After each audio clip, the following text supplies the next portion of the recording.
La puerta oxidada crujió con un lúgubre gemido metálico, cuando Eleanor empujó el roble desgastado con una mano que no sujetaba su pequeña maleta de cuero maltrecha.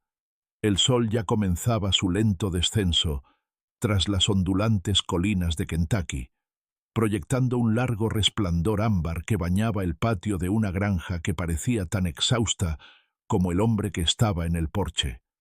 Arthur sostenía en brazos a un bebé, un pequeño que lloraba con un débil gemido rítmico, el sonido de un niño cansado de pedir consuelo que nunca parecía llegar. A su lado, una niña de unos 6 años observaba al desconocido con ojos demasiado duros y cautelosos para su edad. La cocina de la granja, a sus espaldas, permanecía en penumbra. La estufa estaba fría e inerte, y el aroma que salía de la puerta abierta no era de carne asada ni de pan recién hecho, sino de profunda negligencia. Fue allí mismo, al ver a aquel hombre fuerte y de hombros anchos, con aspecto de estar destrozado por dentro, cuando Eleanor respiró hondo y pronunció las palabras que cambiarían el rumbo de sus vidas para siempre. «Si me permite quedarme, señor, puedo preparar la cena para usted y los niños antes de que salga la luna», dijo, con voz firme a pesar del temblor en sus piernas. Lo que parecía una simple oferta de una muchacha hambrienta en el camino, pronto se transformaría en una de las historias más hermosas que jamás habían contado esos senderos de tierra. El camino que atravesaba este tramo de la campiña ni siquiera tenía un nombre propio en los mapas locales, principalmente porque los mapas rara vez se ocupan de lugares que el resto del mundo parecía haber olvidado. Era un sendero ancho de tierra rojiza, encajado entre colinas esmeralda cubiertas de hierba alta y seca, y rara vez se veía a alguien transitándolo a esa hora de la tarde. El sol de la tarde había sido implacable y castigador, y el pesado silencio del valle solo se rompía por el lúgubre y repetitivo canto de una tórtola escondida entre la maleza. Eleanor llevaba casi 3 días caminando por ese camino, deteniéndose solo en las orillas de pequeños arroyos para beber agua fresca y durmiendo bajo las ramas protectoras de robles centenarios, cuando la oscuridad finalmente se volvía demasiado espesa para avanzar. Su pequeña bolsa de cuero golpeaba rítmicamente contra su pierna con cada paso, conteniendo muy poco que el mundo considerara de verdadero valor.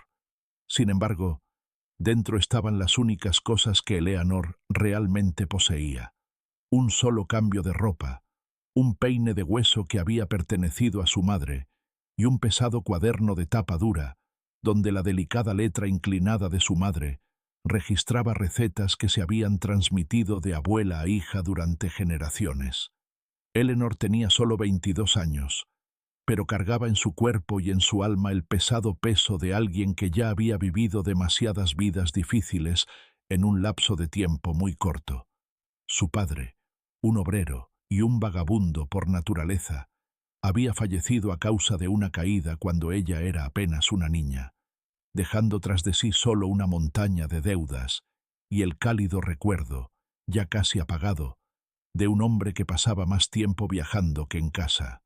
Su madre, una lavandera de manos agrietadas y rojas, pero de un corazón bondadoso y fuerte, había mantenido el mundo unido durante algunos años más, hasta que una enfermedad pulmonar acabó con ella, algo que el dolor no había podido hacer. Eleanor se encontró completamente sola a los 16 años y fue acogida por una tía lejana llamada Marta, que vivía en una pequeña casita alquilada detrás de una pensión y se ganaba la vida modestamente haciendo bordados finos. La tía Marta era una mujer de apariencia rígida y severa, pero poseía un afecto silencioso y silencioso que se manifestaba en sus gestos más que en sus palabras. Fue Marta quien le enseñó a Eleanor a convertir casi nada en un festín, a estirar un puñado de harina para hacer una comida que durara 3 días y a preparar un caldo con un hueso de res que podía devolverle el color al rostro de una persona enferma. Eleanor había cuidado de la tía Marta durante 5 largos años, viendo cómo la anciana se consumía lentamente como una vela que se resiste a apagarse, pero a la que le queda muy poca cera. Cuando el corazón de su tía finalmente encontró la paz en las tranquilas horas de una mañana de martes de marzo, Eleanor se dio cuenta con un sobresalto de que realmente no le quedaba nadie en este mundo a quien llamar suya. El dueño de la pequeña casa apareció incluso antes de que terminara el funeral, para preguntarle cuándo desocuparía la propiedad. No había herencia que reclamar, ni parientes lejanos a quienes escribir, ni hombre esperándola con la promesa de un futuro. Solo quedaba el largo camino abierto y la tenaz esperanza de que en algún lugar existiera una casa que necesitara a una joven que no temiera al trabajo duro. Empacó las pocas pertenencias que tenía en su maleta. Escondió el libro de recetas de su madre entre su ropa como si fuera una reliquia sagrada, y partió sin mirar atrás. Sabía que mirar atrás era un lujo que las personas sin hogar simplemente no podían permitirse, y mantuvo la vista fija en el horizonte hasta que apareció la silueta de la granja. La granja apareció al final de aquella tercera tarde como un espejismo brillante en medio de un paisaje solitario. Eleanor casi no podía creer lo que veían sus ojos al contemplar la puerta de madera, el amplio patio de tierra y la casa de paredes blancas con tejado de tejas grises. Había un granero con unas cuantas vacas flacas pastando cerca y un área cercada donde un puñado de gallinas picoteaban sin rumbo fijo la tierra seca. No era un lugar de riqueza ni grandeza, pero era un lugar donde vivía gente, y para Eleanor, la gente significaba la posibilidad de un plato de comida y un rincón donde dormir por la noche. Se detuvo al borde del camino para arreglarse la trenza que el viento había deshecho parcialmente. Se sacudió el espeso polvo de su vestido pálido, que ya no estaba tan pálido después de 3 días de caminata, y respiró hondo con dificultad antes de abrir la puerta. El fuerte y penetrante crujido de la madera resonó en el patio y bastó para llamar la atención del hombre en el porche. Lo primero que Eleanor notó fue a la niña. Estaba sentada en un taburete bajo de madera cerca del gallinero, pelando una patata con un cuchillo que parecía demasiado grande para sus pequeñas y delicadas manos. La niña tenía el pelo castaño, cortado a la altura de la barbilla, un sencillo vestido de tela desgastada y una expresión en el rostro que no correspondía a ninguna niña. Era la expresión de alguien que ya había aprendido, de forma bastante dolorosa, que el mundo no era un lugar seguro ni predecible. La niña dejó de hacer lo que estaba haciendo y miró fijamente a Eleanor sin decir una palabra, sin saludar y, desde luego, sin sonreír. Simplemente la observaba, midiendo a la desconocida de pies a cabeza, con una seriedad que le produjo un fuerte dolor en el pecho a Eleanor. Eleanor estaba a punto de abrir la boca para saludarla cuando oyó el llanto. Venía del fondo de la casa, un llanto débil y débil de un bebé que había agotado su voz de tanto llorar. Un instante después, un hombre apareció en la puerta principal como un soldado que emerge de una batalla interminable. Era alto, de hombros anchos y manos enormes y callosas, propias de alguien que había trabajado la tierra desde que aprendió a caminar, pero todo en él reflejaba un agotamiento profundo y agotador. Llevaba días sin afeitarse la barba, la camisa de lino arrugada y manchada con una gota de leche en el hombro, y sus ojos hundidos reflejaban una fatiga que ni todo el sueño del mundo podría aliviar. En su brazo izquierdo sostenía a un bebé de unos 7 u 8 meses, envuelto en una manta que claramente había visto tiempos mejores. El pequeño se retorcía y gemía con la inquietud propia de un niño que necesita algo que su padre simplemente no sabe darle. Arthur miró a Eleanor con una mezcla de sorpresa y una fuerte sospecha, pues en aquellos tiempos, una mujer viajando sola por un camino rural era algo que suscitaba muchas preguntas. Eleanor tragó saliva, nerviosa, y habló con la voz más firme que pudo reunir, disculpándose por la intromisión y explicando que solo quería un vaso de agua antes de seguir su camino. Arthur bajó los 2 escalones del porche con sumo cuidado, manteniendo al bebé en equilibrio, y respondió que había agua, pero que tendría que entrar a servirse ella misma porque él no podía dejar al niño en el suelo. Eleanor le dio las gracias con un cortés asentimiento y caminó hacia la casa, pasando junto a la niña que permanecía inmóvil en su taburete, siguiendo cada uno de los pasos del desconocido con ojos vigilantes y cautelosos. Cuando Eleanor entró en la cocina, la escena le produjo una profunda tristeza que reconoció demasiado bien. Era el mismo desorden caótico y triste que había visto en casa de la tía Marta durante aquellos últimos meses, cuando la anciana ya no podía mantener las cosas en orden. La estufa de leña estaba fría, con capas de ceniza vieja amontonadas en la rejilla. Ollas y sartenes sucias se apilaban precariamente en el fregadero de piedra, y restos de comida seca se aferraban a la mesa de madera. No había señales de que se estuviera preparando una comida, ni el aroma de las alubias cociéndose a fuego lento, ni pan enfriándose bajo un paño limpio. Miró la jarra de cerámica en la esquina, se sirvió un vaso de agua y lo bebió lentamente, con la mente acelerada. Luego volvió a mirar la cocina, la estufa apagada, y por la ventana, donde vio a Arthur en el patio intentando en vano calmar al bebé, mientras la chica volvía a su pelado mecánico. Eleanor sabía que el camino que la esperaba afuera era incierto, que la llevaría a pueblos desconocidos y a puertas que tal vez nunca se abrirían para ella. Miró esta casa, que parecía clamar por ayuda del mismo modo que ella buscaba un lugar al que pertenecer. La decisión se formó en su mente antes de que la razón tuviera oportunidad de oponerse. Salió de la cocina y se dirigió al porche donde Arthur se había sentado con el bebé, y habló sin dudarlo. «Señor Arthur, veo que su estufa está fría y sus hijos aún no han cenado. Si me permite quedarme a pasar la noche, les prepararé una comida. Si les gusta, quizás podamos hablar del resto mañana por la mañana». Arthur miró a aquella joven con su trenza desaliñada y su vestido cubierto de polvo, que había aparecido de la nada ofreciéndole comida como si le estuviera ofreciendo una salvación.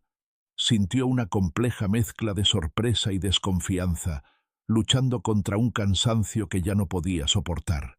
Sabía que debía decir que no, agradecerle la oferta y decirle que se marchara. Pero el bebé lloraba desconsoladamente en sus brazos. Su hija estaba afuera pelando patatas como una anciana en miniatura, y hacía 3 días que ninguno de ellos había comido una comida caliente de verdad. La vergüenza de admitir que no podía con todo pesaba menos que el hambre voraz de sus hijos. Asintió brevemente con la cabeza, y Eleanor no esperó a que cambiara de opinión. Entró en la cocina como una general entrando en un campo de batalla. Se remangó y empezó con la estufa. Limpió la ceniza vieja, acomodó la leña apilada en la esquina, y con la destreza de alguien que lo había hecho todos los días de su vida, encendió una cerilla y al primer intento logró que el fuego rugiera. Mientras las llamas se hacían más fuertes y la estufa de hierro fundido comenzaba a irradiar calor, buscó en la despensa. Encontró unas alubias que habían estado en remojo pero nunca cocinadas, un trozo de cerdo salado, un poco de harina de maíz, unos huevos y las patatas que la niña había estado preparando afuera. No era una abundancia de ingredientes, pero Eleanor había aprendido de su madre que cocinar no se trataba de tener mucho. Se trataba de saber qué hacer con lo que uno tenía. En menos de 1 hora, la cocina de esa granja olía a comida auténtica y honesta por primera vez en muchos meses. Las alubias burbujeaban espesas en la pesada olla de hierro. Las patatas humeaban en un cuenco de cerámica, y una bandeja de pan de maíz se doraba a la perfección. El rico y sabroso aroma se extendió por toda la casa como una presencia viva, expulsando el aire viciado de tristeza de cada rincón oscuro.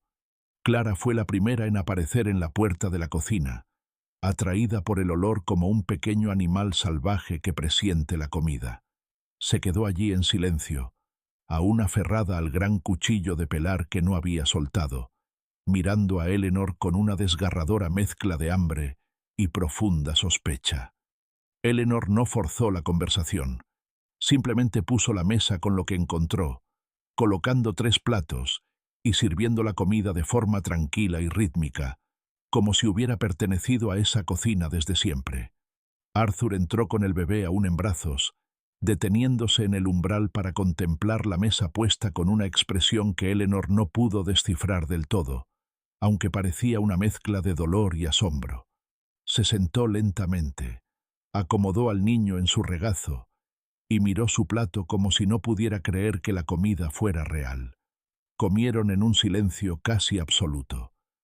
La niña, cuyo nombre Eleanor pronto descubriría que era Clara, se comió todo lo que había en su plato y no dejaba de mirar la olla con un hambre que claramente no era solo de comida. Eleanor le sirvió una segunda ración sin pedírsela, y la niña la aceptó sin dar las gracias, pero devoró cada bocado con una intensidad que decía más que 1000 palabras. Arthur comía despacio, masticando cada bocado con cuidado, y Eleanor notó que él lidiaba con algo en su interior, una emoción que los hombres de aquella época y lugar rara vez se permitían mostrar. El bebé, reconfortado por el calor de la cocina y el aroma de la comida, finalmente se durmió en el regazo de su padre, con la boquita ligeramente abierta. Cuando la comida terminó y un agradable silencio se instaló en la cálida cocina, Arthur miró a Eleanor y le dijo simplemente que la pequeña habitación al fondo de la casa estaba vacía y que podía quedarse allí a pasar la noche. Dijo que hablarían más por la mañana. Eleanor le dio las gracias con un leve asentimiento y empezó a recoger los platos. Lavó todo en la tranquilidad de la noche, mientras Arthur llevaba a los niños a sus camas. Cuando finalmente se quedó sola en la cocina, escuchó los sonidos de la granja que se preparaba para la noche, el mugido lejano del ganado, el susurro del viento entre los manzanos del huerto y el suave crepitar de las últimas brasas en la estufa. Antes de dirigirse a su habitación, sus ojos se detuvieron en una fotografía colgada en la pared de la sala, entre una cruz de madera y una ramita seca de lavanda. Era el retrato de una joven de ojos claros y cabello oscuro, con una sonrisa serena que parecía bendecir toda la casa. Eleanor miró ese rostro y sintió una extraña agitación en el pecho, una sensación que aún no podía describir. Apartó la mirada rápidamente y se fue a su habitación. Se quedó dormida en el delgado colchón mientras escuchaba la respiración de la casa a su alrededor. El sol aún dormía tras las colinas cuando Eleanor abrió los ojos aquella primera mañana. Le dolía el cuerpo por el largo viaje, pero su mente ya estaba completamente despierta. Una mujer que necesita demostrar su valía no descansa fácilmente. Se levantó, vestida con el mismo vestido que había lavado y colgado junto a la ventana la noche anterior, y caminó descalza por el oscuro pasillo hasta la cocina. Todo estaba exactamente como lo había dejado, limpio y ordenado. El silencio de la casa era tan profundo que podía oír el latido rítmico de su propio corazón. Encendió la estufa en la oscuridad, confiando en su sentido del tacto y en el instinto que años de cocina habían grabado en sus manos. Cuando los primeros destellos de luz anaranjada iluminaron las paredes encaladas, sintió una profunda sensación de que estaba haciendo exactamente lo que debía hacer. Puso agua a hervir, encontró un puñado de granos de café en una lata, los molió en el mortero y lo preparó lentamente, dejando que el fuerte y amargo aroma llenara las habitaciones como una silenciosa invitación. Arthur apareció en la puerta de la cocina antes de que el café estuviera listo, con el bebé sobre el hombro y la expresión de un hombre que no había dormido lo suficiente, pero que hacía tiempo que se había acostumbrado. Se quedó allí un momento, observando a Eleanor moverse por la cocina como si conociera cada rincón, cada olla y cada cuchara. Algo en la escena parecía incomodarlo de una manera que no podía explicar. No era una mala sensación. Era la incomodidad de ver a alguien ocupar un espacio que había estado vacío durante demasiado tiempo, como abrir una ventana después de meses cerrada y que la luz del sol te lastime los ojos. Eleanor notó su presencia y le ofreció una taza de café sin armar alboroto, mientras preparaba ya una taza de leche caliente para el bebé, comprobando cuidadosamente la temperatura, como solo alguien que entiende a los bebés puede hacerlo. Arthur aceptó el café y se sentó a la mesa, sin saber qué decir, pues la conversación matutina no era una costumbre que hubiera mantenido desde la muerte de su esposa Rose. Fue allí, con ese primer café de la mañana, donde ambos llegaron a un acuerdo sin necesidad de muchas palabras. Arthur explicó que tenía muy poco dinero para pagar un salario decente, ya que la granja solo había producido lo estrictamente necesario desde que se había quedado solo. Apenas podía ocuparse del ganado y la siembra, teniendo que entrar y salir constantemente por los niños. Eleanor respondió que no pedía un salario, sino un techo, comida y el derecho a quedarse mientras fuera útil. Le dijo que sabía cocinar, lavar, coser y cuidar un jardín y a los niños, y que no le temía a ningún tipo de trabajo duro. Arthur permaneció en silencio durante un largo rato, haciendo girar la taza de cerámica entre sus manos gruesas y callosas. Finalmente, asintió con la cabeza, con ese gesto tan económico. El asunto estaba resuelto, tan simple como un apretón de manos sobre un poste de la cerca, y Eleanor se remangó antes de que el sol terminara de salir. Las primeras semanas estuvieron marcadas por un trabajo duro e incesante, y un silencio cauteloso y profundo. Eleanor transformó aquella cocina abandonada en el corazón palpitante del hogar una vez más.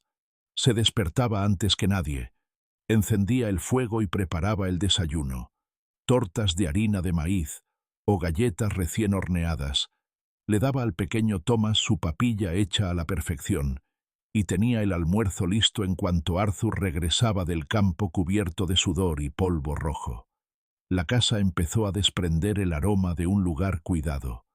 Las macetas en la pared volvieron a brillar. La ropa aparecía lavada y cuidadosamente doblada en los baúles de cedro, y el patio estaba limpio de escombros. El jardín, que había sido invadido por las malas hierbas, cobró nueva vida. Eleanor pasaba las tardes arrancando enredaderas invasoras y plantando nuevas hileras de col rizada, cebollas, perejil y menta con semillas que había intercambiado con un viajero. Arthur lo observaba todo con un silencioso asombro que intentaba disimular. Al regresar del campo, encontró a sus hijos limpios y la cena lista. Sintió una gratitud tan inmensa que a veces le dolía el pecho, pues la gratitud, mezclada con la culpa, se convierte en un nudo muy difícil de desatar. La culpa lo había atormentado desde la noche en que Rose enfermó. Había sido una fiebre repentina y violenta, de esas que la gente del valle llamaba escalofrío de montaña, capaz de acabar con una persona sana en cuestión de días. Arthur había estado en un pasto lejano atendiendo a una vaca que había caído en una zanja. 2 días después, cuando regresó, Rose ya ardía de fiebre en la cama. Cabalgó toda la noche hasta el pueblo más cercano para buscar al médico, pero al llegar a la granja, la fiebre ya había causado estragos.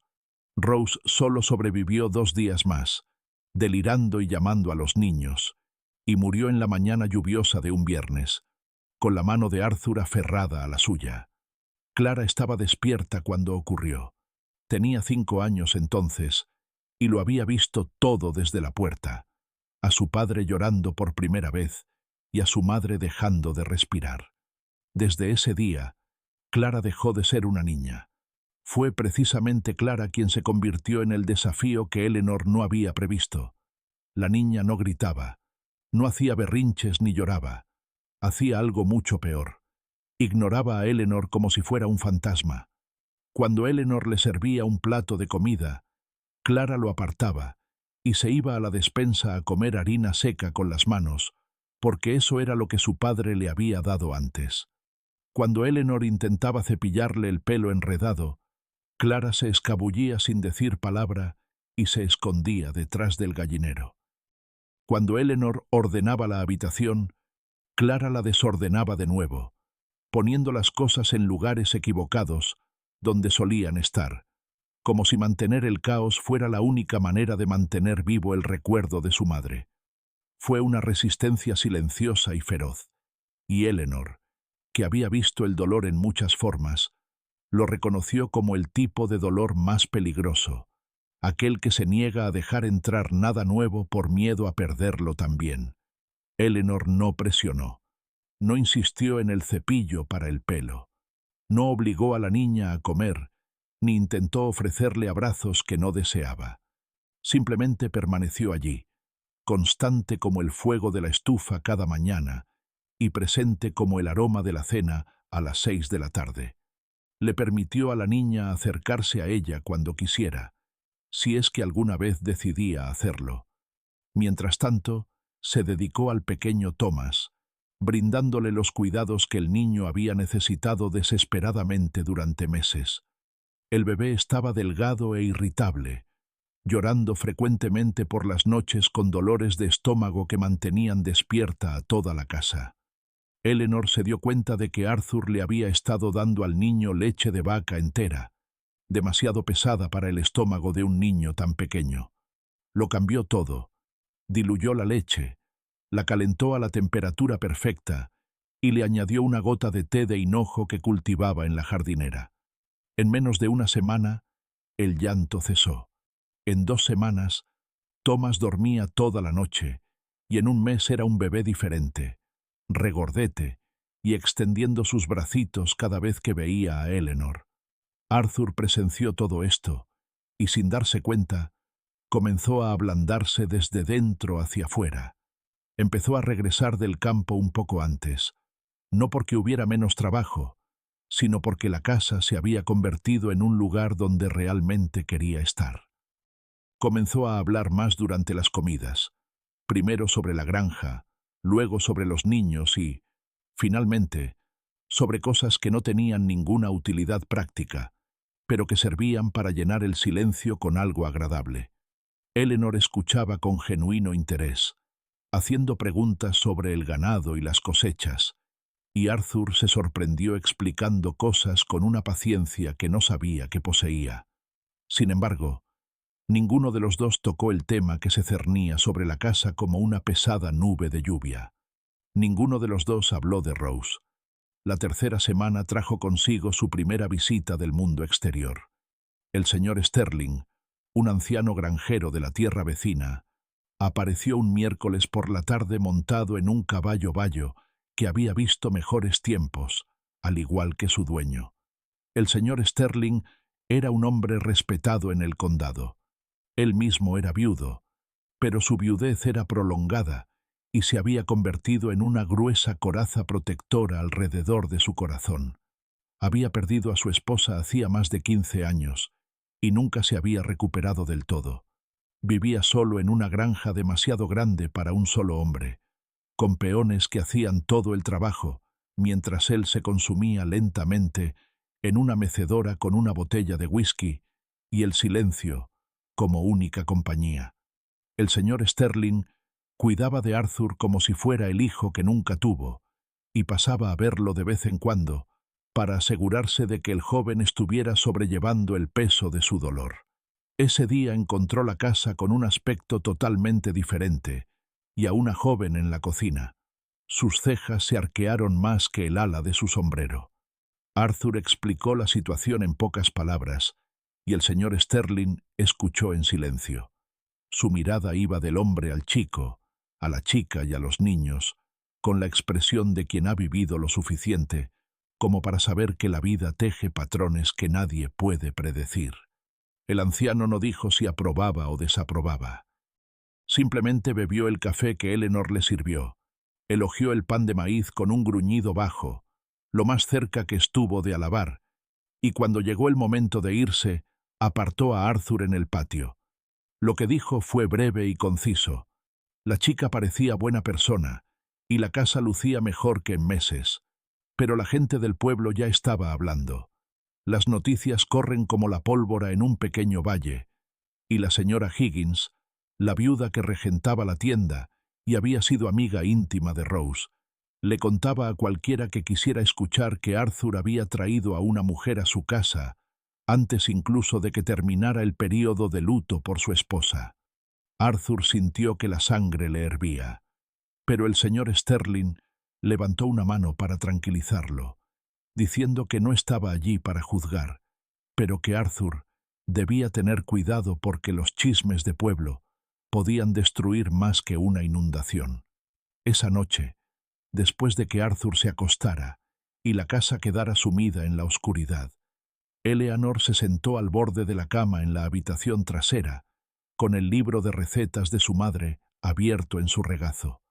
Pasó las páginas lentamente, leyendo las notas escritas a lápiz con esa delicada caligrafía inclinada, y cada receta le trajo un recuerdo fugaz. El pastel de naranja de las tardes de domingo, el arroz con leche de los festivales de verano, las gachas que su madre preparaba cuando Eleanor estaba enferma. En medio del libro, entre la receta de galletas de mantequilla y la de turrón de cacahuete, había una página rota. El borde irregular del papel que quedaba mostraba que había sido arrancada a toda prisa, y Eleanor pasó el dedo por el borde irregular con una vieja y familiar tristeza.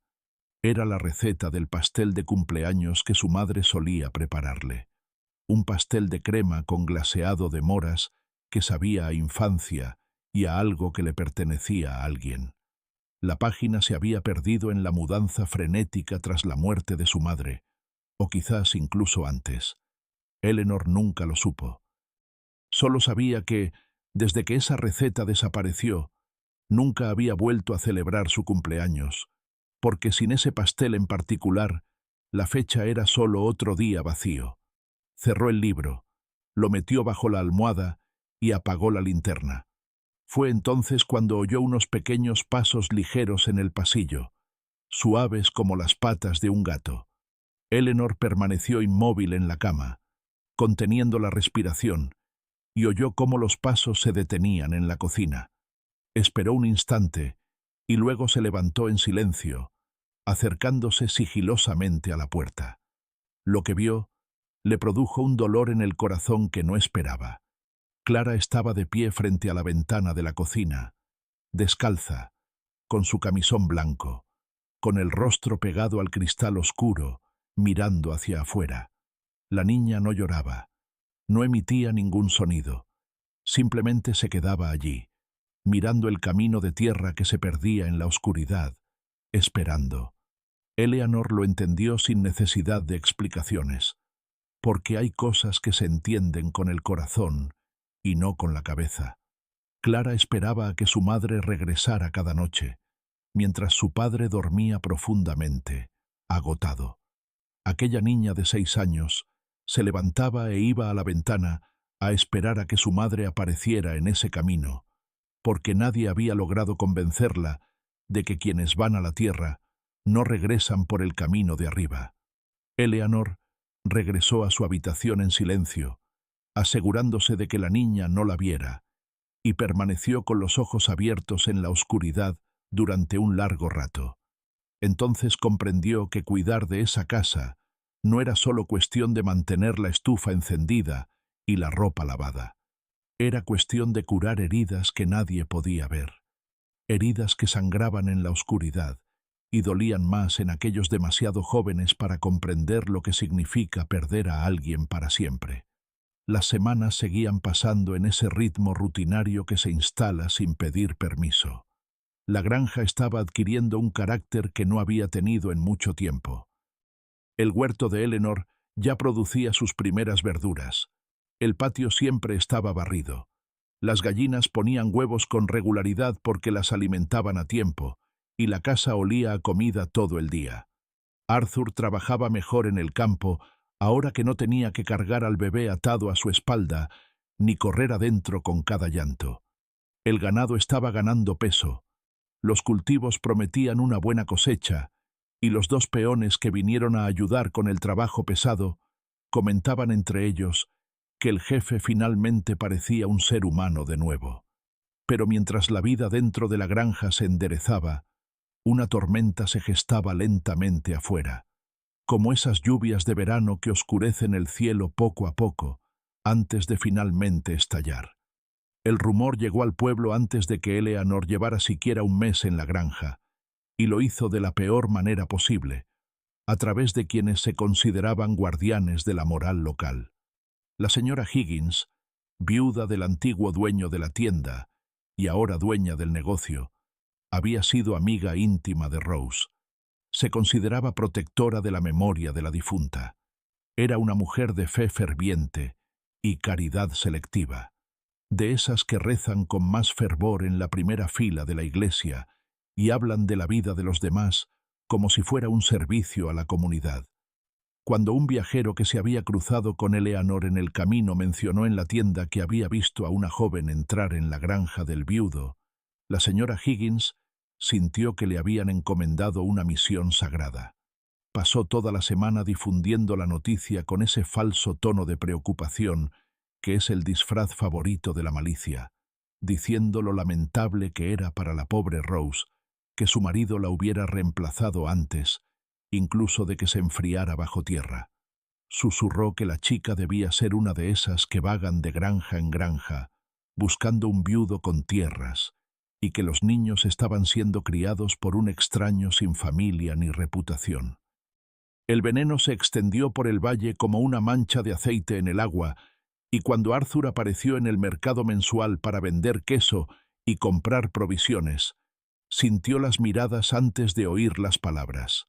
Las mujeres susurraban detrás de los puestos, los hombres apartaban la mirada a su paso, e incluso el panadero que siempre le guardaba una hogaza fresca fingió que se le había acabado. A Arthur no le importaban las lenguas chismosas. Resopla, tenía la piel dura para ese tipo de cosas. Pero cuando regresó a la granja esa tarde y vio a Eleanor en el porche con Thomas en brazos, cantando una suave nana mientras el sol doraba su rostro, sintió por primera vez un agudo temor de que esta situación pudiera terminar. Temía que la presión externa pudiera arruinar lo que finalmente estaba funcionando en su interior. No le dijo nada a Eleanor sobre el mercado, guardándose la incomodidad para sí mismo, como hacían los hombres de aquella época, reprimiendo la preocupación bajo su trabajo como una semilla enterrada. Pero la señora Higgins no era una mujer que se conformara con simples chismes. Un viernes por la tarde, cuando el sol comenzaba a perder fuerza, Eleanor acababa de terminar de poner las judías en remojo para el día siguiente. El sonido de un carruaje se detuvo en la puerta, y 3 mujeres bajaron con expresiones generalmente reservadas para un funeral. La señora Higgins iba a la cabeza, vestida de negro como siempre, con una cruz de plata colgando del cuello y una Biblia bajo el brazo como un escudo de guerra.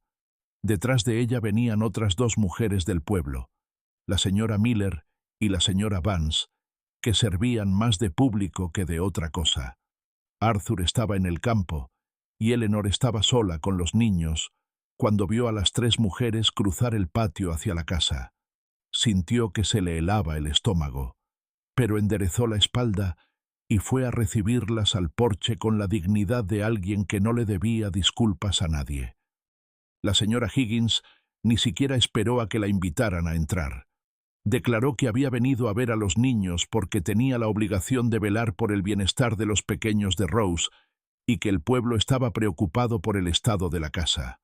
Sus palabras estaban cubiertas de miel, pero el veneno estaba presente en cada pausa, en cada mirada que dirigía a la ropa de Eleanor, colgada en el tendedero junto a las camisas de Arthur. Examinó la cocina buscando defectos e inspeccionó al pequeño Thomas como si esperara encontrar señales de abandono. Eleanor permaneció callada no por cobardía, sino porque sabía que una mujer pobre sin familia, luchando contra una mujer de buena posición en un pueblo pequeño, era una batalla perdida antes de empezar. Dejó que la señora Higgins deambuló por la casa, dejando que las demás mujeres hicieran muecas, y justo cuando pensó que la tormenta pasaría sin lluvia, cayó un rayo. La señora Higgins se detuvo frente a la fotografía de Rose en la pared de la sala y se volvió hacia Eleanor con los ojos llorosos, con una emoción mitad real, mitad fingida. La señora Higgins dijo que esa era la casa de Rose, que esa era la cocina de Rose, que esos eran los hijos de Rose, y que ningún extraño que pasara por allí tenía derecho a ocupar el lugar de una mujer que apenas llevaba un año en la tumba. Luego miró a Eleanor con una nueva y prolongada atención y dijo algo que la heló. Dijo que era curioso lo mucho que Eleanor se parecía a Rose. El mismo tipo de cabello oscuro, la misma forma de caminar, y que quizás por eso Arthur la había acogido tan rápido, porque no buscaba una ayudante, sino una copia de su difunta esposa. Las demás mujeres guardaron silencio, y el ambiente en la habitación se volvió denso. Eleanor sintió que las palabras la golpeaban en un lugar que no sabía que tenía, porque hasta ese momento no había notado el parecido que la señora Higgins señalaba. Pero ahora, con el retrato de Rose en la pared a sus espaldas y la mirada venenosa de la señora Higgins frente a ella, la duda echó raíces como una espina que se clava en la carne y se rompe por dentro. Clara apareció en el umbral, en medio de todo aquello, atraída por las extrañas voces, y cuando vio a la señora Higgins, rompió a llorar por primera vez desde que Eleanor había llegado. No era el llanto de una niña que busca un regazo, era el llanto de alguien que reconoce a una persona de un tiempo doloroso. La señora Higgins aprovechó la oportunidad para alzar a la niña en brazos y dirigirle a Eleanor una mirada de silencioso triunfo, como si quisiera decir que allí estaba la prueba de que los niños necesitaban gente conocida y no a una vagabunda. Eleanor sintió que el suelo se movía bajo sus pies, pero no vaciló. Esperó a que las mujeres se fueran, saludó con firmeza desde la puerta y solo cuando el carruaje desapareció tras la curva del camino, se apoyó contra la pared y dejó que su cuerpo se deslizara hasta el suelo, temblando de pies a cabeza. No era ira lo que sentía, era algo mucho peor. Era la duda que la carcomía, preguntándose si la señora Higgins no tenía razón, si Arthur la veía solo como la sombra de otra persona. Cuando Arthur regresó del campo al final de la tarde y encontró las señales de la visita, una cena mal preparada, y a Eleanor con los ojos rojos que intentaba ocultar, no necesitó muchas explicaciones para comprender lo que había sucedido. Se sentó en silencio durante un buen rato comiendo sin saborear nada. Cuando Eleanor se levantó para recoger los platos, él habló sin mirarla, con voz baja y cautelosa. Dijo que la señora Higgins no dirigía esa granja y que Eleanor no se iría a ninguna parte. Eleanor se detuvo de espaldas a él, con las manos agarradas al borde del fregadero, y le preguntó sin darse la vuelta si la quería allí por sí misma o porque se parecía a otra persona. El silencio que siguió fue denso. Arthur dejó el tenedor lentamente, miró la espalda de aquella mujer que había salvado su casa y a sus hijos, y sintió una confusión en el pecho que no sabía cómo desenredar. Dijo que nunca lo había pensado, que para él Eleanor era Eleanor y Rose era Rose. Pero las palabras salieron con incertidumbre, y Eleanor sintió la vacilación como un golpe físico. Los días siguientes fueron extraños y tensos. Eleanor trabajaba más que nunca, pero hablaba menos que nunca, y Arthur merodeaba por la casa con un sentimiento de culpa, sin saber por qué disculparse. Se sorprendió mirando la fotografía de Rose en la pared y luego a Eleanor en la cocina, comparándolas involuntariamente, buscando el parecido que la señora Higgins le había inculcado. Se irritó consigo mismo por no poder parar. Eleanor notó las miradas y se encerró aún más en sí misma, y la casa que había empezado a respirar de nuevo comenzó a asfixiarse otra vez. Clara, con la aguda intuición que desarrollan los niños heridos, sintió el cambio en el ambiente y volvió a estar alerta, como si la visita hubiera reabierto una herida que apenas había comenzado a cicatrizar. La niña dejó de comer la comida de Eleanor, volvió a pelar patatas en silencio y retomó sus largos silencios. Era como si toda la casa retrocediera, deshaciendo cada nudo que Eleanor había tejido con tanto cuidado. Fue en esta atmósfera de tensión constante que llegó la noche más larga de aquella granja. Thomas empezó a toser después de la cena, una tos seca que pronto se convirtió en congestión y antes de medianoche se transformó en una fiebre aterradora. Eleanor le tocó la frente al niño y reconoció el calor peligroso que había sentido muchas veces al cuidar a la tía Marta. Preparó té de saúco, hizo compresas húmedas y mantuvo al niño en brazos, intentando bajarle la temperatura con todo lo que sabía. Pero la fiebre no cedía. Thomas ardía como un carbón. Su pequeño cuerpo temblaba de escalofríos. Su respiración era un silbido que llenaba la casa de pavor. Arthur, al ver a su hijo en ese estado, sintió que el terror le recorría la columna vertebral como un ser vivo, porque esta escena era la repetición exacta de lo que le había sucedido a Rose. La misma fiebre, los mismos temblores, la misma mirada vidriosa. El recuerdo regresó con todo lujo de detalles, y con él llegó el pánico de alguien que ya sabe cómo puede terminar esta historia. Arthur agarró su sombrero y dijo que iba a buscar al médico del pueblo, que no esperaría hasta la mañana, que no cometería el mismo error 2 veces. Eleanor intentó argumentar que el camino estaba oscuro y que había llovido esa tarde, lo que lo hacía traicionero, pero vio en sus ojos algo que no admitía discusión. Era la desesperación de un padre que ya había perdido demasiado y no podía soportar perder nada más. Ensilló el caballo en la oscuridad total, montó sin mirar atrás y desapareció en el camino como una sombra engullida por la noche. Eleanor se quedó sola con los 2 niños, el bebé enfermo ardiendo de fiebre en sus brazos y Clara durmiendo en su habitación, ajena a todo. La casa se sentía enorme a su alrededor. Cada sombra parecía más grande y cada sonido del bosque exterior sonaba como una amenaza. Eleanor rezó en voz baja mientras cambiaba las compresas, pidiendo que nadie más fuera arrebatado de esa casa que ya había dado más de lo que le correspondía en sufrimiento. Eran casi las 2 de la mañana cuando ocurrió lo peor. No con Thomas, que seguía febril pero estable en los brazos de Eleanor, sino con Clara. La niña se despertó con el llanto de su hermano, salió de su habitación y fue a la cocina. Lo que vio hizo que su mundo se derrumbara.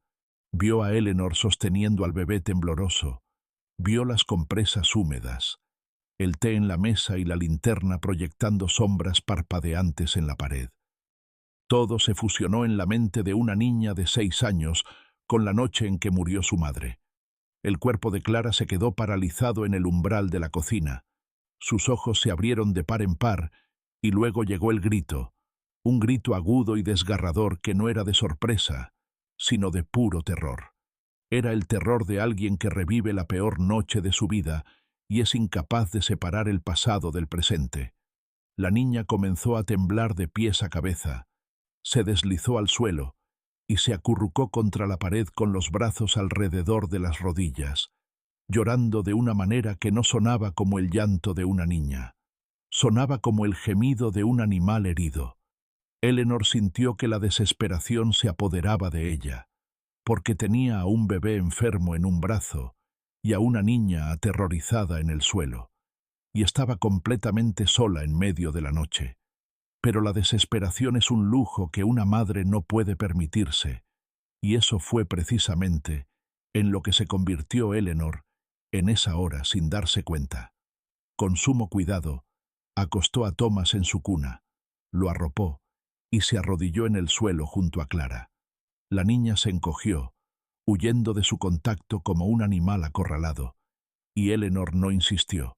Se sentó allí en el suelo a su lado, sin tocarla, sin hablar, simplemente presente como un muro cálido que la protegía del viento sin exigir nada a cambio. Y entonces comenzó a cantar. Era una canción que su propia madre solía cantar en las noches de tormenta, una melodía sencilla y repetitiva que no pretendía ser bella, pretendía ser segura. Era el tipo de canción que dice, sin palabras, que mientras esa música suene, nada malo sucederá. Eleanor cantó durante mucho tiempo, repitiendo la misma melodía como si fuera una plegaria, y lentamente, tan gradualmente que fue casi imperceptible, el cuerpo de Clara dejó de temblar. El llanto cesó, los sollozos se espaciaron, y la niña poco a poco soltó las rodillas. En algún momento que ninguna de las dos pudo identificar después, Clara apoyó primero su cabeza sobre el hombro de Eleanor, solo un ligero roce, como un pájaro aterrizando, y luego se dejó llevar por completo, dejando caer el peso de su pequeño cuerpo contra la mujer que olía a jabón y lavanda. Eleanor dejó de cantar y se quedó quieta, sintiendo el corazón de la niña latir rápido contra su brazo, y oyó cuando Clara susurró con voz quebrada por el llanto una sola palabra que lo cambió todo entre ellas: «Quédate». No era una petición, no era una orden, era una rendición. Era una niña de 6 años diciendo con la única palabra que pudo pronunciar que ya no soportaba perder gente, y que si esa mujer se iba, no lo sobreviviría otra vez. Eleanor apretó a la niña contra su pecho y lloró en silencio con ella, porque hay dolores que solo pasan cuando los compartimos con alguien que entiende. El amanecer las encontró a las dos dormidas en el suelo de la cocina, apoyadas contra la pared con Clara acurrucada en el regazo de Eleanor, como una cachorra que finalmente había encontrado refugio. Thomas dormía en la cuna cercana, su respiración más tranquila y su fiebre visiblemente más baja. Así los encontró Arthur cuando llegó con el médico casi al amanecer, empapados por la lluvia y el barro, con su caballo exhausto. Se detuvo en la puerta de la cocina y se quedó mirando la escena, incapaz de moverse, porque lo que veía no era una empleada cuidando niños que no eran suyos. Veía a una madre sosteniendo a sus hijos como si fueran lo más preciado del mundo. El médico examinó a Thomas y dijo que era una infección de garganta, que la fiebre bajaría con las infusiones y compresas que Eleanor ya le estaba aplicando, y que ella había actuado correctamente. Arthur le dio las gracias al médico, le pagó con queso y mantequilla, porque el dinero escaseaba, y cuando volvieron a estar solos, miró a Eleanor con una claridad que no había sentido desde la muerte de Rose. En ese momento, arrodillado junto a la silla donde Eleanor estaba sentada con Clara aún dormida en su regazo, Arthur comprendió que la pregunta sobre el parecido con Rose era completamente errónea. No importaba si Eleanor se parecía a Rose o a cualquier otra persona en el mundo. Lo que importaba era que se había quedado. En la hora más oscura, cuando él no estaba allí, ella lo había mantenido todo unido sola. Había sostenido la casa, al bebé enfermo y a la niña rota. Y eso no era algo hecho por alguien que se parece a otra persona. Era algo hecho por quien realmente era. Él no dijo nada, porque aún no había encontrado las palabras adecuadas, pero tocó la mano de Eleanor con las yemas de sus dedos callosos, y ella levantó sus ojos cansados, y lo que pasó entre ellos fue más de lo que cualquier frase podría expresar. Algo cambió en esa granja después de esa noche, y no era algo que se pudiera ver con los ojos, pero se podía sentir en el aire como se siente la lluvia antes de que caiga. Arthur despertó diferente a la mañana siguiente con una firmeza en su mirada que Eleanor no conocía. Tomó su café en silencio, miró a Clara, quien, por primera vez en semanas, se sentó junto a Eleanor en la mesa. Luego se levantó, se puso el sombrero y dijo que iba al pueblo a arreglar algunas cosas. No explicó cuáles eran esas cosas, y Eleanor no preguntó, porque había aprendido que Arthur era un hombre que hablaba con sus acciones y no con sus promesas.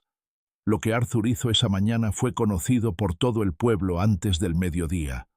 Fue directamente a la iglesia y buscó al reverendo Miller, un hombre de cabellos grises y ojos amables, que conocía a Arthur desde niño, había bautizado a sus hijos y había enterrado a Rose. Arthur se sentó en el primer banco de la iglesia vacía y le contó todo al reverendo con la franqueza de un hombre que no sabe cómo disimular. Le habló de Eleanor, del acuerdo, de los niños, de la visita de la señora Higgins y de los chismes. El reverendo Miller escuchó sin interrumpir, y cuando Arthur terminó, el reverendo permaneció en silencio un rato, mirando el altar antes de hablar. Lo que dijo fue sencillo, que el dolor no es una prisión, y que Dios no inventó la memoria para impedir que nadie viviera. Dijo que Rose había sido una buena esposa, pero que estaba con Dios, y que los niños estaban en la tierra necesitando cuidados.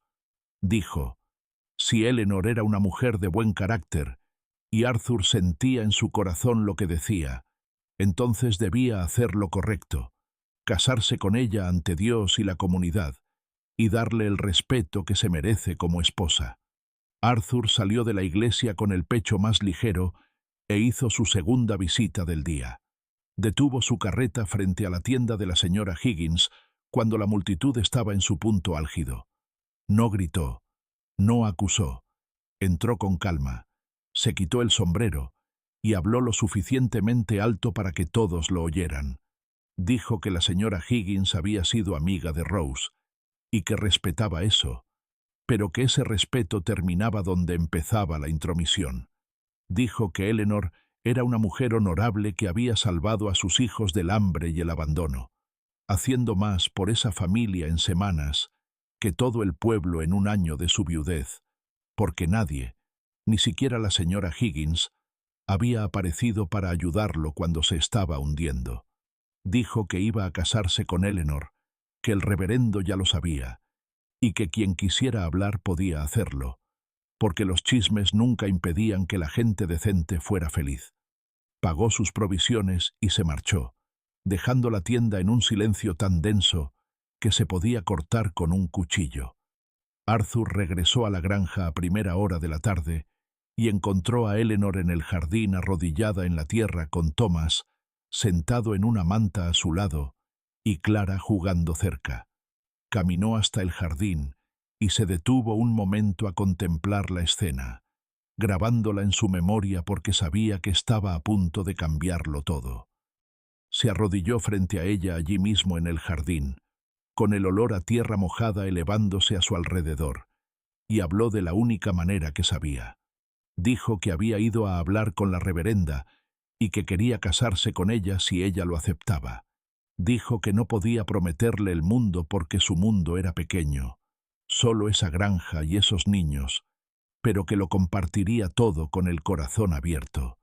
Dijo que sabía que ella había llegado pidiendo solo comida y un techo, pero que él le ofrecía un nombre, un verdadero hogar, y la certeza de que nunca tendría que dormir, sin saber dónde despertaría.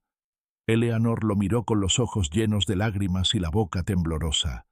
Le preguntó con voz quebrada si quería casarse con ella, con Eleanor, y no con el recuerdo de otra persona. Arthur comprendió el peso de esa pregunta y le sostuvo el rostro entre sus grandes manos. La miró a los ojos marrones, que no eran como rosas, y a la nariz, que no era como rosas, y a la boca, que no era como rosas, y dijo que la miraba a ella, y solo a ella. Dijo que era Eleanor quien había vuelto a encender el fuego en su casa, Eleanor quien le había enseñado a dormir a su hijo, y Eleanor quien había sostenido a su hija en el suelo de la cocina.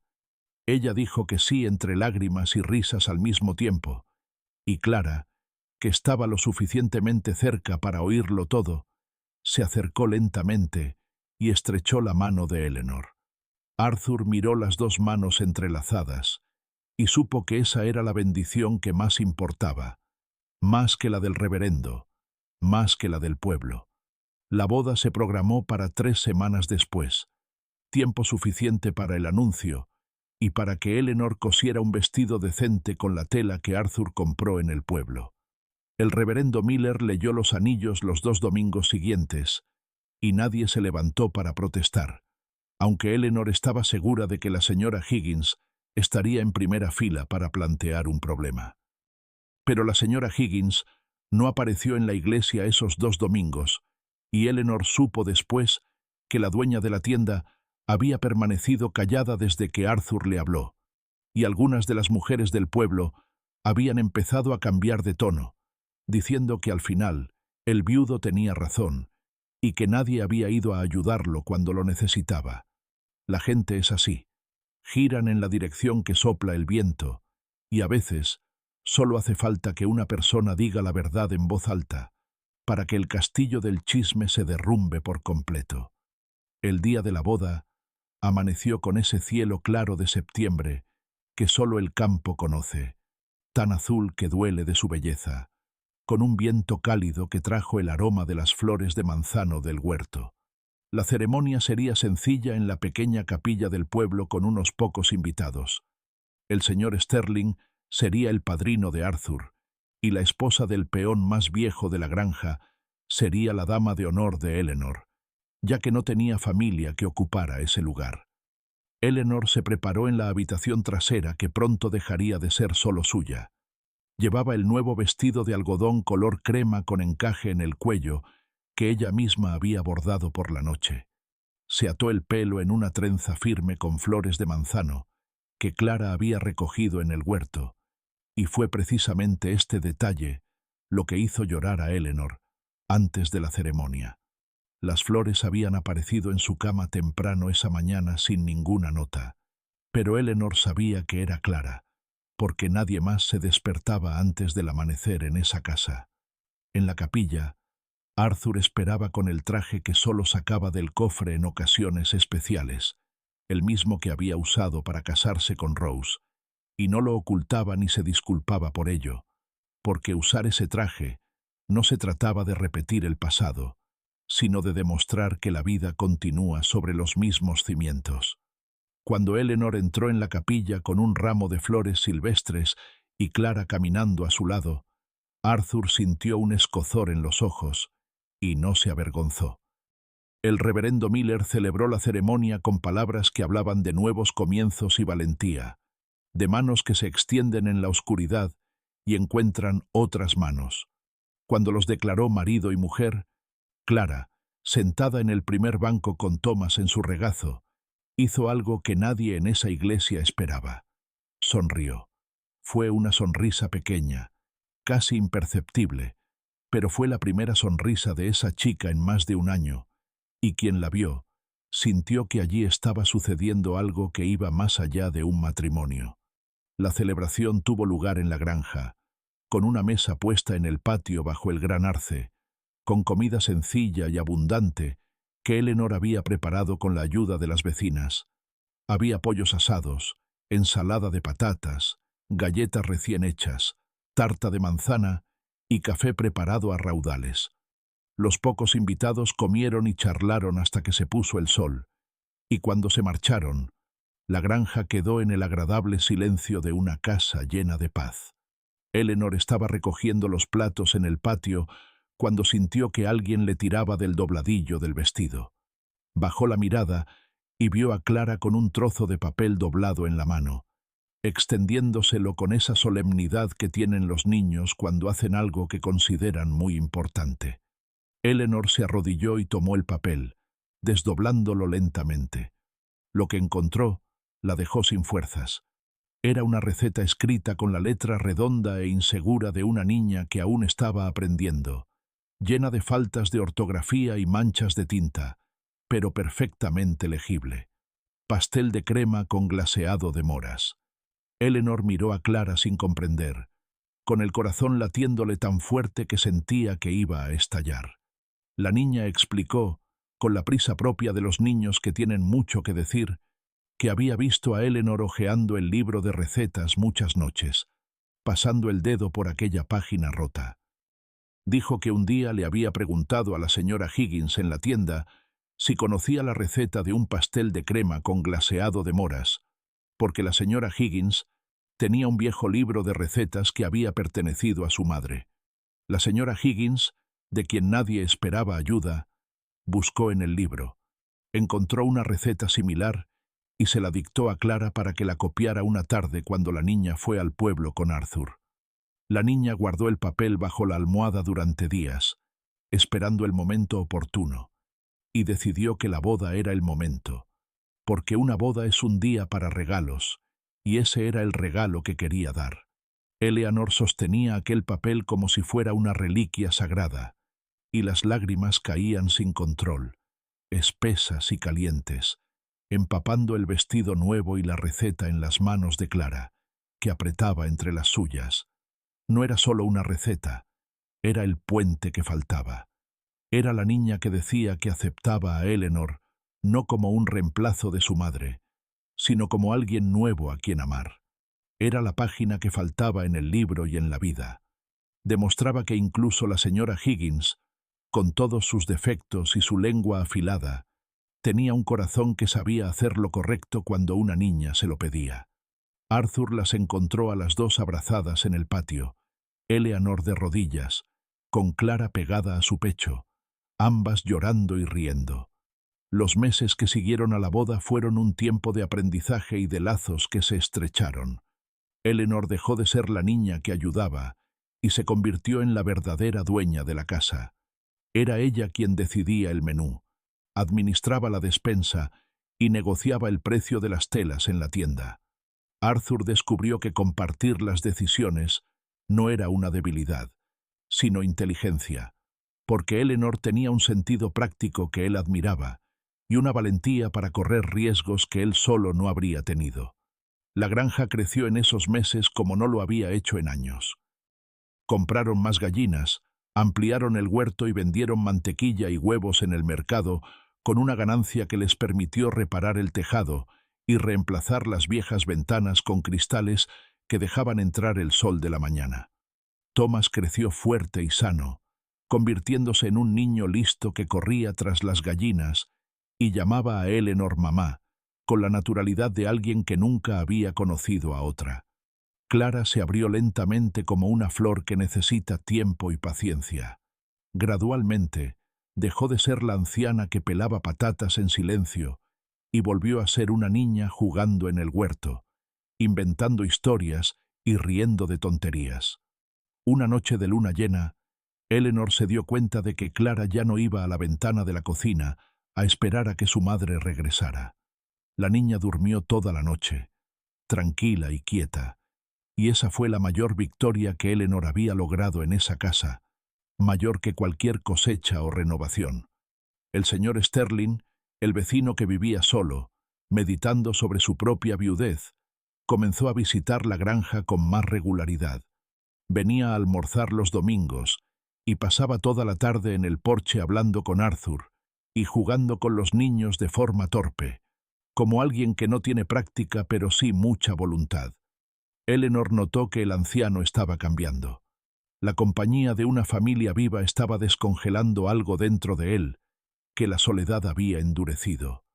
1 año y medio después de la boda, en una tarde de verano en que el calor hacía vibrar el aire sobre la tierra, Eleanor llamó a Arthur para que se sentara en el porche y le dijo, con las manos temblando en el regazo, que estaba esperando un hijo. Arthur se quedó quieto un momento con una expresión inexpresiva. Luego sonrió de una manera que Eleanor no había visto antes. Una sonrisa completa, sin sombras, sin ningún fantasma detrás. La abrazó allí mismo en el porche con la fuerza de quien abraza la prueba de que la vida no lo había abandonado. Y Eleanor sintió en el apretón de esos brazos que la pregunta sobre el parecido con Rose había muerto para siempre, enterrada por todo lo que habían construido juntos. El niño nació la primavera siguiente, un niño al que llamaron Thomas, no por el bebé, sino por el padre de Eleanor, y la señora Higgins incluso envió un regalo de ropa de ganchillo, con una breve nota deseándole salud al niño. Los años pasaron con la velocidad con la que se vive la vida plenamente. Thomas se convirtió en un joven trabajador que ayudaba a su padre en el campo, con la misma dedicación silenciosa. Clara se convirtió en una mujer hermosa y culta que aprendió a leer y luego enseñó a los niños del vecindario bajo el arce, porque el pueblo no tenía una escuela adecuada. La granja prosperó hasta convertirse en una de las mejores del condado, con buenos pastos y un huerto que daba fruta todo el año.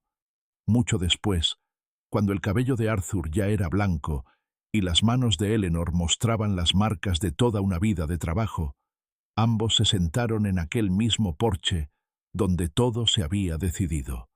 El sol se ponía tras las colinas, tiñendo el cielo de un resplandor ámbar, y la granja a su alrededor resonaba con el sonido de los nietos corriendo por el jardín y el aroma del café recién hecho en la cocina.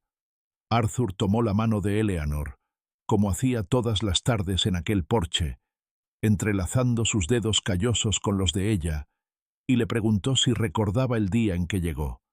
Eleanor sonrió y dijo que lo recordaba todo: la estufa fría, el bebé llorando, la niña seria y el enorme miedo que sintió al ser despedida por la mañana. Arthur negó con la cabeza lentamente y dijo que su miedo aquel día había sido diferente. Era el miedo a aceptar ayuda, a admitir que no podía hacerlo solo y a dejar entrar a alguien en una casa que había cerrado con llave junto con su dolor.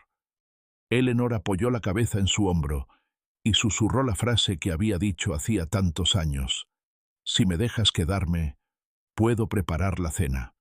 Arthur rió con esa risa baja y ronca de un anciano que ha llorado todo lo que tenía que llorar y ahora solo sabe reír.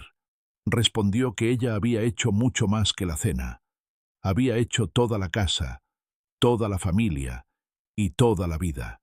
La vida tiene una manera de llevarnos por caminos que nunca esperamos, a menudo llevándonos a las puertas que estábamos destinados a abrir, incluso cuando nos sentimos completamente perdidos. Pasamos tanto tiempo protegiendo nuestros corazones de más dolor, construyendo muros de silencio y rutina para protegernos de los fantasmas de lo que hemos perdido, solo para darnos cuenta de que esos mismos muros son los que impiden que la luz nos alcance. El verdadero coraje no se encuentra en la ausencia de miedo, ni en la fuerza para llevar una pesada carga solo, sino en la voluntad de dejar que alguien más nos ayude a llevarla. Es la valentía necesaria para encender un fuego en una estufa fría, ofrecer comida a un extraño y aceptar que una nueva mano en la nuestra no disminuye el recuerdo de quienes se han ido. Todos somos, en algún momento, vagabundos en un camino polvoriento buscando un lugar al que pertenecer, o somos quienes nos sentamos en una casa a oscuras, esperando que alguien traiga de vuelta la luz. Las transformaciones más profundas de nuestras vidas rara vez ocurren con el sonido de trompetas o grandes fanfarrias. Ocurren en los momentos tranquilos del cuidado diario. Ocurren en la paciencia que se necesita para ganarse la confianza de un niño, en el simple acto de diluir la leche para un bebé que llora, y en el silencio compartido de un café matutino. Debemos aprender que una familia no es solo un conjunto de personas unidas por lazos de sangre, sino un tapiz vivo tejido con hilos de lucha compartida, perdón y la obstinada negativa a abandonarnos mutuamente. Cuando perdemos un pedazo de nuestra historia, una página literal de un libro o un capítulo metafórico de nuestras vidas, puede parecer que el libro se arruina para siempre. Pero mientras haya alguien dispuesto a ayudarnos a reescribir esas líneas que faltan, la historia puede volverse aún más hermosa que la que imaginamos al principio. Vivir una vida larga y plena implica comprender que cada final es simplemente una silenciosa invitación a un nuevo comienzo. Debemos estar dispuestos a abrir la puerta cuando alguien llama, incluso si nuestra casa está desordenada y nuestros corazones están cansados. El mundo está lleno de personas que simplemente esperan permiso para ser útiles, y a menudo somos nosotros quienes nos interponemos en el camino de nuestra propia sanación al negarnos a dejarlas entrar. La bondad es una moneda que nunca pierde su valor, y una comida bien preparada y compartida con amor tiene más poder curativo que cualquier medicina. A medida que envejecemos, vemos que las riquezas que acumulamos nunca estuvieron en nuestros graneros ni en nuestras cuentas bancarias, sino en la risa de los niños, que alguna vez olvidaron cómo sonreír, y en las manos que sostenemos al atardecer. Que tu corazón sea un hogar que nunca se enfríe, y tu casa un lugar donde el camino finalmente termine en paz. Pero mientras haya alguien dispuesto a ayudarnos a reescribir esas líneas que faltan, la historia puede volverse aún más hermosa que la que imaginamos al principio. Vivir una vida larga y plena implica comprender que cada final es simplemente una silenciosa invitación a un nuevo comienzo. Debemos estar dispuestos a abrir la puerta cuando alguien llama, incluso si nuestra casa está desordenada y nuestros corazones están cansados. El mundo está lleno de personas que simplemente esperan permiso para ser útiles, y a menudo somos nosotros quienes nos interponemos en el camino de nuestra propia sanación al negarnos a dejarlas entrar. La bondad es una moneda que nunca pierde su valor, y una comida bien preparada y compartida con amor tiene más poder curativo que cualquier medicina. A medida que envejecemos, vemos que las riquezas que acumulamos nunca estuvieron en nuestros graneros ni en nuestras cuentas bancarias, sino en la risa de los niños que alguna vez olvidaron cómo sonreír y en las manos que sostenemos al atardecer. Que tu corazón sea un hogar que nunca se enfríe y tu casa un lugar donde el camino finalmente termine en paz. Pero mientras haya alguien dispuesto a ayudarnos a reescribir esas líneas que faltan, la historia puede volverse aún más hermosa que la que imaginamos al principio. Vivir una vida larga y plena implica comprender que cada final es simplemente una silenciosa invitación a un nuevo comienzo. Debemos estar dispuestos a abrir la puerta cuando alguien llama, incluso si nuestra casa está desordenada y nuestros corazones están cansados. El mundo está lleno de personas que simplemente esperan permiso para ser útiles, y a menudo somos nosotros quienes nos interponemos en el camino de nuestra propia sanación al negarnos a dejarlas entrar. La bondad es una moneda que nunca pierde su valor, y una comida bien preparada y compartida con amor tiene más poder curativo que cualquier medicina. A medida que envejecemos, vemos que las riquezas que acumulamos nunca estuvieron en nuestros graneros ni en nuestras cuentas bancarias, sino en la risa de los niños que alguna vez olvidaron cómo sonreír y en las manos que sostenemos al atardecer. Que tu corazón sea un hogar que nunca se enfríe y tu casa un lugar donde el camino finalmente termine en paz.